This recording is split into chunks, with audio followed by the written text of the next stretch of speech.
कर लिया नोट। तो डेमोक्रेसी, तो डेमोक्रेसी को अगर हम देखें तो डेमोक्रेसी ये दो वर्ड डेमो एंड क्रेसी, इन दो वर्ड से आपके मिलके बना है। तो डेमो का जो आपके अर्थ होता है होता है पब्लिक, ठीक, और क्रेसी का अर्थ रूल। तो आपके डेमोक्रेसी का अर्थ क्या हुआ? रूल ऑफ पब्लिक और रूल ऑफ पीपल, जनता का शासन।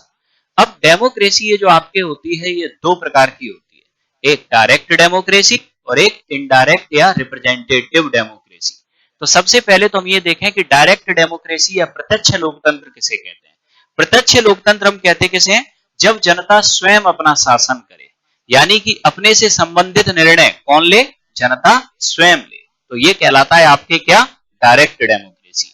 अब डायरेक्ट डेमोक्रेसी से अब आपके तात्पर्य क्या है? अब मान लिया कि अब आप 100 लोग बैठे हुए हो, ठीक है, अब इस क्लास के अंदर कौन सा टॉपिक आज पढ़ाया जाना है आप 100 लोग मिलकर डिसाइड करो, वोटिंग कर लो, जो मेजोरिटी में हो वही टॉपिक स्टार्ट हो जाए। तो ये टॉपिक पढ़ाने का निर्णय किसने लिया? आपने स्वयं लिया, ठीक है, सब लोगों ने मिलकर लिया ये निर्णय, ठीक। तो ये कौन सी आपकी डेमोक्रेसी हो गई?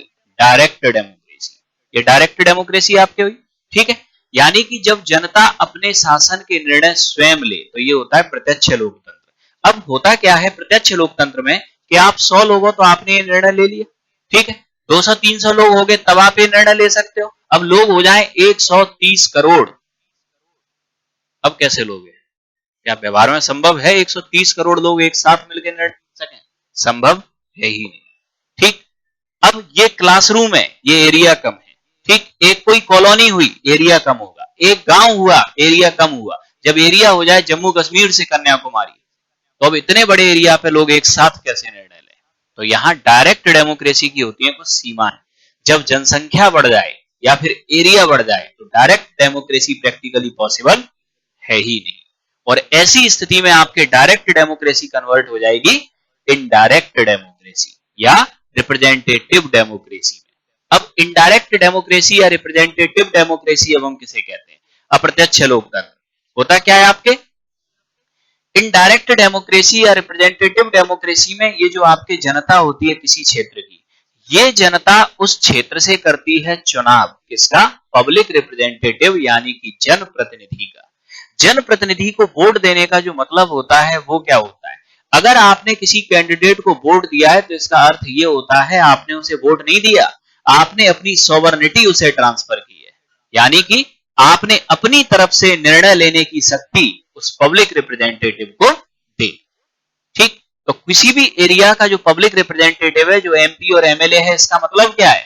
इसका मतलब आपके ये है कि उस क्षेत्र की जनता ने अपनी तरफ से निर्णय लेने की शक्ति उस व्यक्ति को हस्तांतरित कर दी, ठीक। अब वह व्यक्ति जनता की तरफ से करेगा शासन, किसके ऊपर? जनता के ऊपर। वह व्यक्ति कानून बनाएगा जनता के लिए, किसकी तरफ से? जनता की तरफ से, क्योंकि जनता ने उसे दी है सॉवरेनिटी, किसकी? अपने ऊपर शासन करने की, ठीक। तो ये कंसेप्ट कहलाएगा क्या?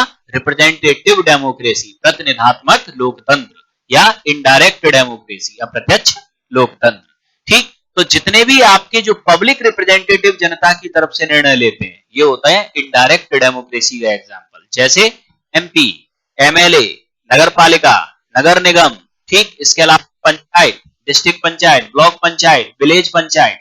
तो अगर जहां चुनाव हो गया तो चुनाव का मतलब जनता ने अगर प्रतिनिधि चुना है, चुनाव का मतलब प्रतिनिधि को चुनना, तो चुनाव होने के साथ ही जनता ने अपने निर्णय लेने की शक्ति ट्रांसफर कर दी, किसको? पब्लिक रिप्रेजेंटेटिव को, और ये डेमोक्रेसी का मॉडल बन गया इनडायरेक्ट डेमोक्रेसी। ये दो मेथड आपके, ठीक है। अब इसके बाद में नेक्स्ट आगे और याद रखना, ये यहां तक इनडायरेक्ट डेमोक्रेसी देखा। अब नेक्स्ट अब यहां समझना आगे डायरेक्ट डेमोक्रेसी। अब डायरेक्ट डेमोक्रेसी की अगर अब हम बात देखें तो डायरेक्ट डेमोक्रेसी आपके भारत के अंदर जो व्यवहार में हमें दिखाई पड़ती है वो केवल एक जगह, वो और होता क्या? ग्राम सभा। जितनी भी आपके डेमोक्रेटिक यूनिट्स हैं, लोकतंत्र की जितनी भी इकाई हैं, उन इकाई में एकमात्र यूनिट आपके ग्राम सभा ऐसी होती है जो डायरेक्ट डेमोक्रेसी का एग्जाम्पल है। बाकी की जितनी भी डेमोक्रेटिक एजेंसी है ये सारी आपके एग्जाम्पल होती है इनडायरेक्ट डेमोक्रेसी का, ठीक। तो अब हम ये देखें कि ग्राम सभा बेसिकली होता क्या है, ठीक, ये तो कम से कम पता हो हमें, ठीक है। तो नेक्स्ट समझना कि ग्राम सभा किसे कहते हैं। ग्राम सभा और ग्राम पंचायत दोनों में होता है अंतर। ग्राम पंचायत एक अलग यूनिट है और ग्राम सभा अलग यूनिट है, ठीक। ग्राम पंचायत इनडायरेक्ट डेमोक्रेसी की यूनिट है और ग्राम सभा डायरेक्ट डेमोक्रेसी की यूनिट है। अब होता क्या है ग्राम सभा, समझना।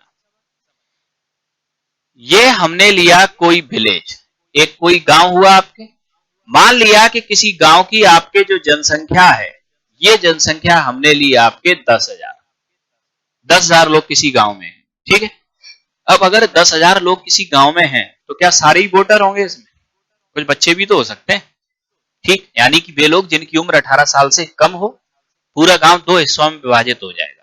एक वो लोग जिनकी उम्र 18 साल हो और एक वो लोग जिनकी 18 साल से ज्यादा हो, ठीक।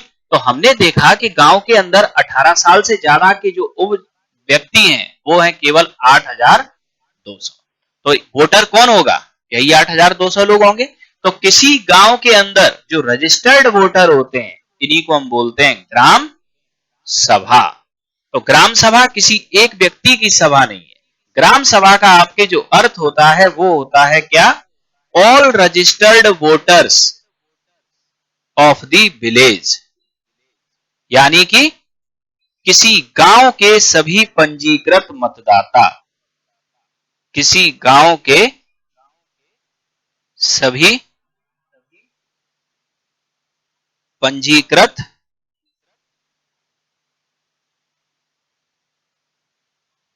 मतदाता, ठीक। तो ग्राम सभा का आपके मतलब क्या हुआ?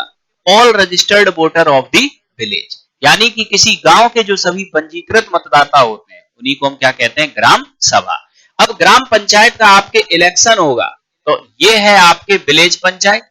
विलेज पंचायत में आपके पंच सरपंच जो भी है, तो इनका आपके चुनाव करेगा कौन? यही तो करेगी ग्राम सभा, क्योंकि वोटर तो केवल यही है, सारी जनता वोटर थोड़ी है। तो ये करेगी आपके इनका इलेक्शन, ठीक। तो आपके ग्राम सभा कैसी यूनिट हुई? डायरेक्ट डेमोक्रेसी, और ग्राम पंचायत इनडायरेक्ट डेमोक्रेसी, ठीक।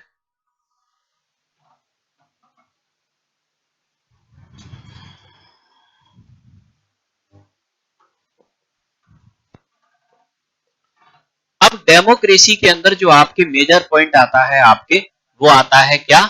इलेक्शन, यानी कि चुनाव।